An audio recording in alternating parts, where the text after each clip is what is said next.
This is an alpha configuration Stirling engine charging an off-grid lithium battery bank at 3 a.m. in absolute mechanical silence, using sunlight captured 12 hours ago. Off-grid energy generation has an unyielding structural bottleneck, the solar gap. When the sun goes down, traditional systems switch entirely to chemical dependency, forcing operators to oversize their lithium arrays or deploy mechanical wind turbines that introduce noise, high wear and tear, and variable life cycle failures. We are not executing a standard photovoltaic patch. We are re-engineering the thermodynamic cycle to bridge the overnight gap on local metal by coupling a high-performance tracking parabolic concentrator to a closed, pressurized helium loop. We convert stored thermal energy into silent mechanical motion long after dark. Today, we dismantle the physics, audit the material constraints, and build the architecture from scratch. The core design pivot of this system lies at the focal point. Standard solar Stirling setups run on instantaneous insolation. If a cloud passes over the dish, the gas pressure drops and the engine stalls instantly. To bypass this, we have integrated a high-density thermal salt battery directly into the hot end receiver envelope. We are utilizing a binary nitrate salt mixture comprised of 60% sodium nitrate and 40% potassium nitrate. This specific composition isn't arbitrary. It is an optimized eutectic mixture designed to exploit latent heat storage during molecular phase change. During peak daytime exposure, the parabolic concentrator drives the cavity receiver temperature past the salt's melting point of 221 degrees Celsius, liquefying the core and packing extreme thermal energy into its chemical bonds at an operational plateau of 550 degrees Celsius. To maintain this temperature differential for over 12 hours without significant degradation, the system relies on the latent heat of fusion. As the ambient air temperature plunges after dark, the molten salt reservoir begins its transition back from a liquid to a crystalline solid state. During this prolonged phase change plateau, the mixture releases 172 kilojoules of energy per kilogram of salt at a fixed, unyielding temperature. This thermodynamic stabilization keeps our engine's expansion chamber pressurized throughout the entire night.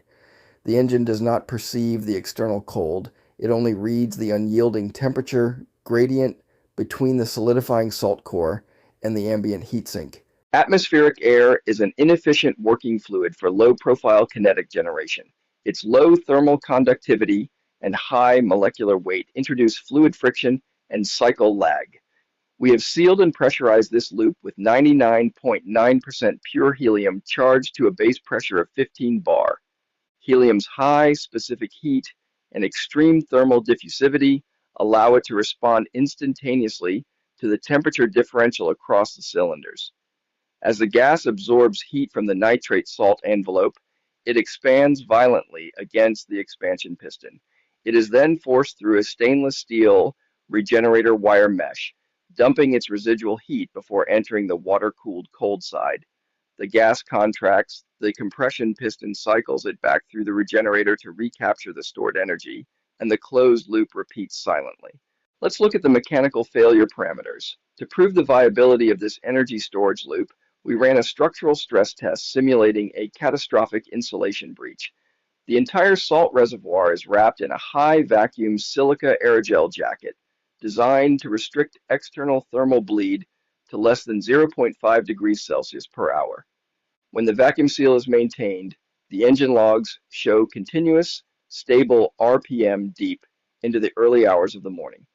But look at the telemetry when the aerogel jacket fails. Without the high vacuum barrier, atmospheric cold triggers an immediate, unmitigated radiant thermal dump.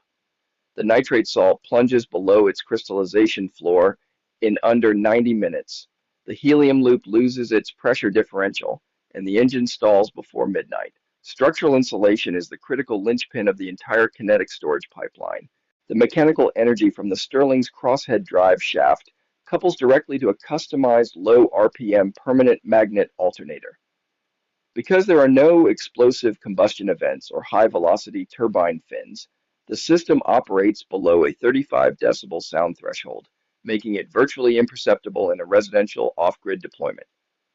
Our mathematical models and bench scale tests establish a continuous overnight design target of 120 watts of mechanical output. This isn't designed to run high-surge industrial machinery. It is engineered as a clean, continuous trickle charge vector that feeds directly back into the primary lithium bank, offsetting the baseline parasitic draws of inverted building loads during the dark hours.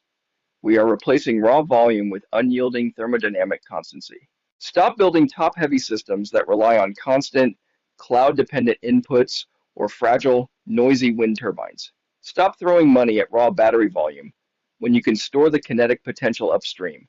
Refactor your off-grid infrastructure, store the heat, seal the loop, and deconstruct the thermodynamic code base.